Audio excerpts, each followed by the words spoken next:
Assalamu alaikum wa rahmatullahi wa barakatuh. Bismillah walhamdulillah wa salatu wa salam ala rasulillah wa ala alihi wa sahbihi wa man walah. Rabbi sharah li sadri wa salli amri wa hlul uqdatan min lisani yafqahu qawli.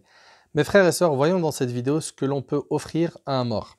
Toi qui as perdu quelqu'un qui t'est cher, toi qui veux à tout prix le soulager là où il est, dans sa tombe, toi qui veux lui augmenter ses bonnes actions alors qu'il n'est plus des habitants de ce monde, je te propose dans cette vidéo pas mal d'idées pour lui faire gagner un max de hasanat. Pour commencer, après avoir entendu l'information du décès d'un tel ou d'une telle, bien évidemment, on dit « Inna lillah wa inna ilayhi raji'un ».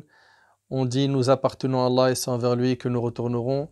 On doit patienter lors du premier choc, comme le prophète sallallahu alayhi wa sallam nous a enseigné « Innama sabr inda sadmatil ula ». La vraie patience doit se manifester lors du premier choc. Puis tu vas présenter tes condoléances et je vais te donner la première idée pour que tu puisses aider ce défunt à gagner des récompenses. Premièrement, fais en sorte qu'il y ait un max de monde qui viennent pour prier sur le défunt. D'après Abdullah ibn Abbas radiyallahu anhuma, le prophète sallallahu alayhi wa sallam a dit « Il n'y a aucun musulman qui meurt et sur qui 40 personnes qui n'associent rien à Allah prient, c'est-à-dire ils prient sur le mort, sans qu'Allah ne les fasse intercéder pour lui, rapporté par l'imam Muslim. » On a dans une autre version, la version d'Aïcha radiyallahu anha, 100 personnes. Retiens qu'il faut motiver les gens pour qu'ils soient nombreux pour prier sur le défunt. Et toi, tu es gagnant dans cette affaire en assistant à cette prière mortuaire. Pourquoi? Parce que selon Abu Hurayra radiyallahu anhu, le prophète sallallahu alayhi wa sallam a dit « Celui qui accompagne le cortège funèbre d'un musulman poussé par sa foi et son désir de la récompense d'Allah et qui reste avec lui jusqu'à ce qu'on prie sur lui et jusqu'à la fin de son inhumation, c'est-à-dire tu restes avec lui jusqu'à son enterrement, il retourne avec 2 masses de récompense. Chaque masse égale au mont Uhud. Celui qui participe à la prière, il retourne avec une montagne de récompense. Et celui qui va suivre le cortège jusqu'à l'enterrement, il a 2 montagnes de récompense et le hadith il est rapporté par l'imam al-Bukhari. Donc premièrement, motive les gens pour qu'ils viennent prier sur le défunt. D'accord? Ensuite, mettons-nous d'accord sur une chose. La règle, c'est que le musulman n'a pas plus que ses œuvres dans sa tombe. Conformément au verset où Allah tabaraka wa ta'ala il dit « Am lam yunabba bima fi suhufi Musa wa Ibrahim alladhi waffa alla taziru waziratun wizra ukhra » وأن ليس للإنسان إلا ما سعى وأن سعيه سوف يرى ثم يجزاه الجزاء الأوفى. Ne lui a-t-on pas annoncé ce qu'il y avait dans les feuilles de Moussa et celles d'Ibrahim, qui a tenu parfaitement sa promesse de transmettre qu'aucune âme ne portera le fardeau d'autrui, écoutez bien, et qu'en vérité, l'homme n'obtient que le fruit de ses efforts. C'est-à-dire qu'en réalité, dans ta tombe, il n'y aura que tes efforts. Ça, c'est la règle. Et que son effort en vérité lui sera présenté le jour du jugement. Ensuite, il en sera récompensé pleinement. Ça, c'est dans Surat al-Najm. Il est fréquemment dit dans le Coran qu'aucune âme ne portera le fardeau d'autrui. Et également, il est dit dans un autre verset, ayant le même sens, Allah tabaraka wa ta'ala nous dit يَوْمَ تَجِدُ كُلُّ نَفْسٍ مَا عَمِلَتْ مِنْ خَيْرٍ مُحْضَرًا وَمَا عَمِلَتْ مِنْ سُوءٍ تَوَدُّ لَوْ أَنَّ بَيْنَهَا وَبَيْنَهُ أَمَدًا بَعِيدًا. Allah tabaraka wa ta'ala dit le jour où chaque âme se trouvera confrontée avec ce qu'elle aura fait de bien et ce qu'elle aura fait de mal, elle souhaitera qu'il y ait entre elle et ce mal une longue distance. Surat Ali Imran, Surat 3, verset 30. La règle, vous l'avez vu, c'est que dans la tombe, tu n'as que ce que tu as semé. Et Allah tabaraka wa ta'ala nous dit dans un autre verset وَاتَّقُوا يَوْمًا تُرْجَعُونَ فِيهِ إِلَى اللَّهِ ثُمَّ تُوَفَّى كُلُّ نَفْسٍ مَا كَسَبَتْ وَهُمْ لَا يُظْلَمُونَ. Et craignez le jour où vous serez ramenés vers Allah. Alors chaque âme sera pleinement rétribuée de ce qu'elle aura acquis. Et ils ne seront point lésés. C'est dans Surat al-Baqarah, Surat 2, verset 281. Les versets qui indiquent que l'homme n'acquérera que ce qu'il a fait comme action sont très nombreux. Mais il y a 3 choses qui font partie des exceptions à cette règle. Ces 3 choses sont tirées de ce hadith que vous connaissez. Selon Abu Hurayra radiyallahu anhu, le prophète sallallahu alayhi wa sallam a dit « Quand le fils d'Adam meurt, son œuvre s'arrête sauf dans 3 choses. 1. Une aumône continue. Ça veut dire quoi une aumône continue?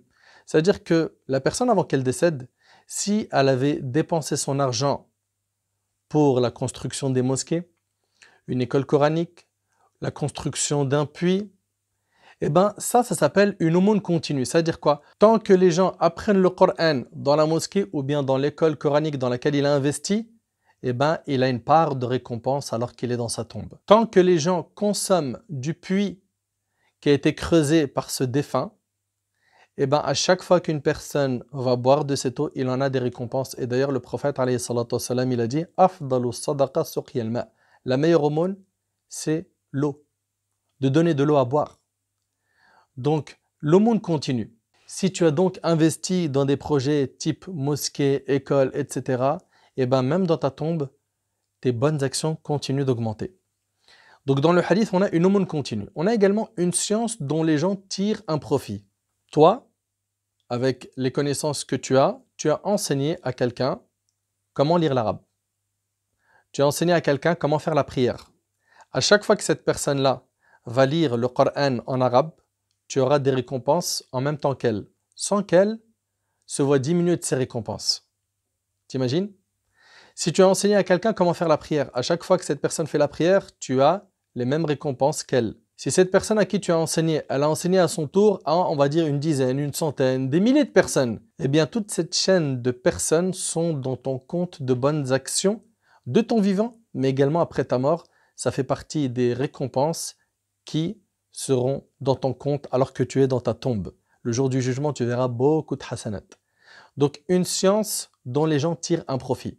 Ça peut être l'écriture d'un livre religieux que tu laisses après ta mort et qui sera profitable aux gens. À chaque fois que les gens en profiteront, tu auras des récompenses. Ça peut être les cours que tu as donnés qui ont changé le train de vie de certains.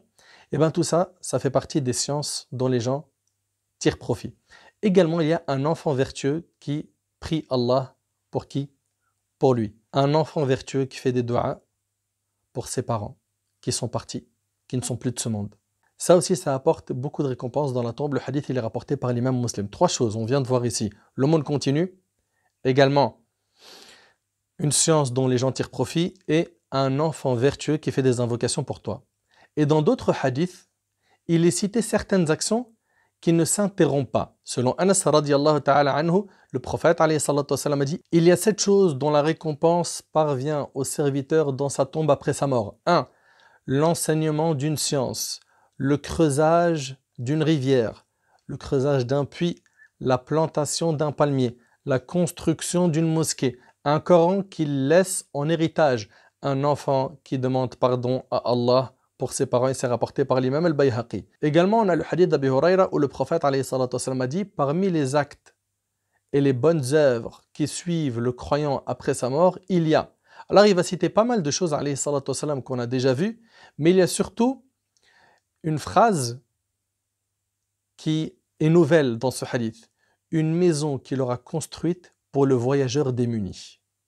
Une maison qu'il aura construite pour le voyageur démuni. Et ce hadith-là, il est rapporté par l'imam Ibn Majah. Dans le hadith d'Abu Umam al-Bahili, on va voir 2 éléments de plus. Le prophète alayhi salatu wassalam, a dit 4 personnes, leurs actes perdurent après la mort. Parmi eux, sachant qu'il y en a certains qu'on a déjà mentionnés dans les hadiths précédents, il y a un homme qui est mort en montant la garde dans le sentier d'Allah. Un homme qui est mort en montant la garde dans le sentier d'Allah. Et on a également dans ce hadith un homme qui a fait une aumône, sa récompense sera multipliée tant que son aumône reste profitable aux gens. C'est clair? Ce hadith-là, il est rapporté par l'imam Ahmad al-Tabarani et le hadith est jugé Hassan par l'imam al-Suyuti rahimahullah. L'imam al-Suyuti rahimahullah, il a dit l'enfant d'Adam, lorsqu'il meurt, aucune action ne continue pour lui, sauf 10. Et nous venons de les voir à travers tous les hadiths que je viens de citer. Et quand on médite sur ces 10 choses que l'on peut offrir à un défunt, on s'aperçoit qu'ils découlent tous du hadith d'Abu Huraira que l'on a cité. Je vous le rappelle, le prophète sallam a dit quand le fils d'Adam meurt, son œuvre s'arrête sauf dans 3 choses, une aumône continue, une science dont les gens tirent profit et un enfant vertueux qui prie pour lui. Et on a vu que le hadith il est rapporté par l'imam Muslim. Donc je résume les 10 points. Une aumône continue, une science dont les gens tirent un profit.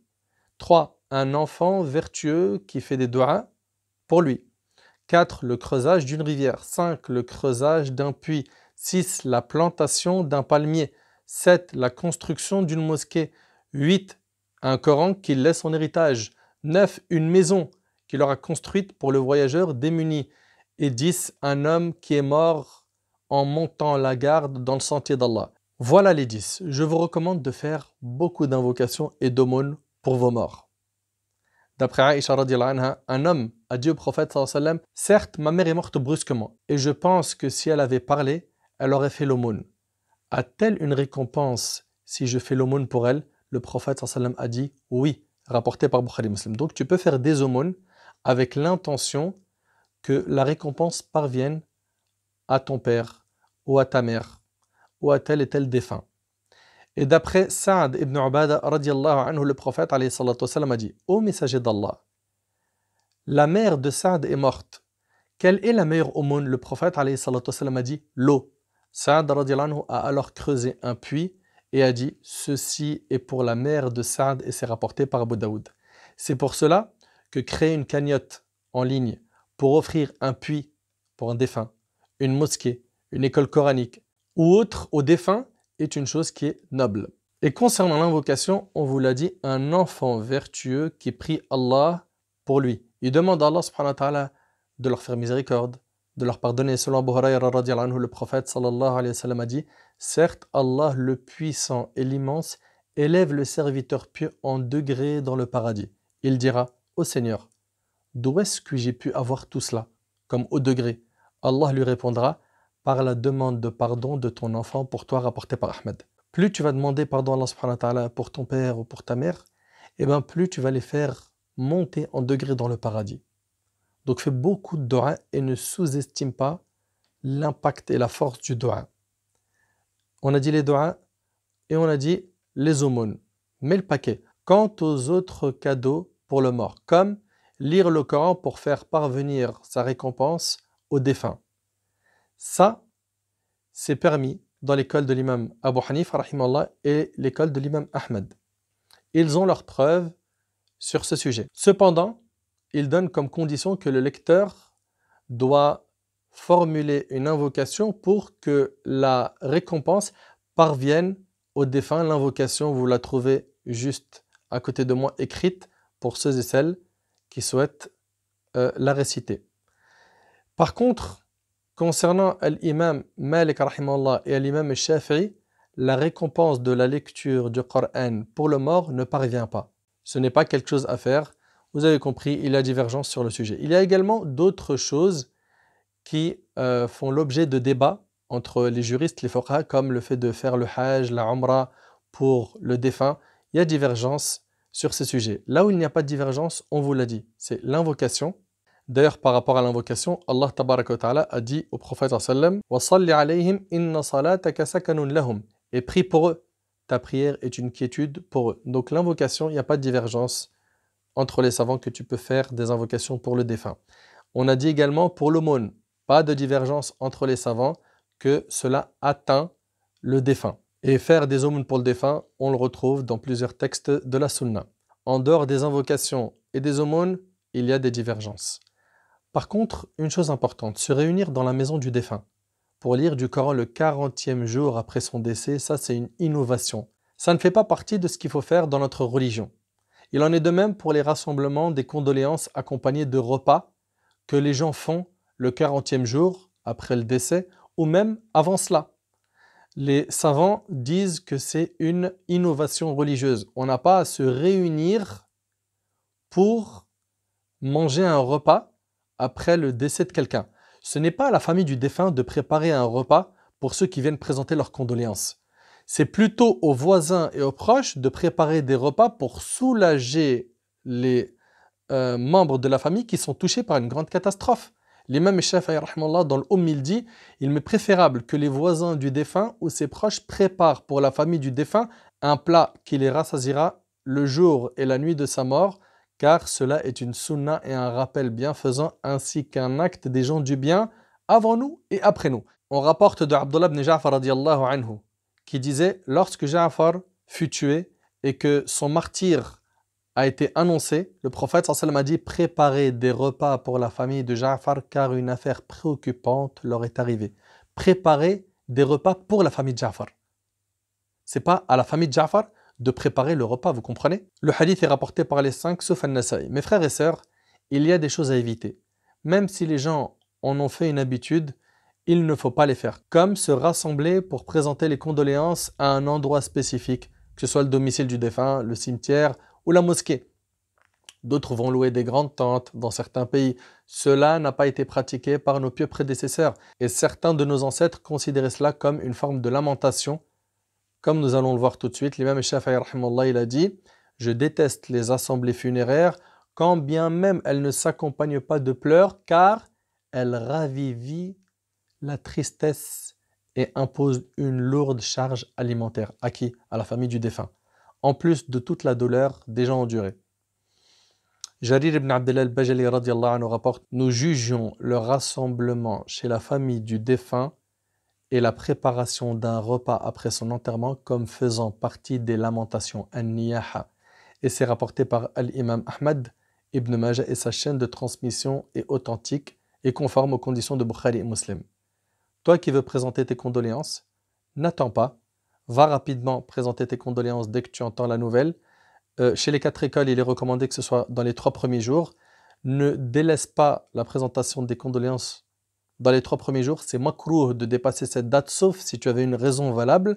Quand je parle de raison valable, c'est j'étais en voyage, ou bien la personne qui a perdu quelqu'un était en voyage. Là, à ce moment-là, ce n'est pas grave. Voilà en résumé, mon frère ainsi que toi, ma sœur, ce que tu peux offrir à un défunt. Qu'Allah tabarak wa ta'ala fasse miséricorde à nos défunts. Qu'Allah azza wa jal les soulage là où ils sont. Qu'Allah subhanahu wa ta'ala leur accorde leur livre de la main droite et le firdaus al-a'la. هذا والله أعلم سبحانك اللهم بحمدك أشهد أن لا إله إلا أنت أستغفرك وأتوب إليك جزاكم الله خير والسلام عليكم ورحمة الله وبركاته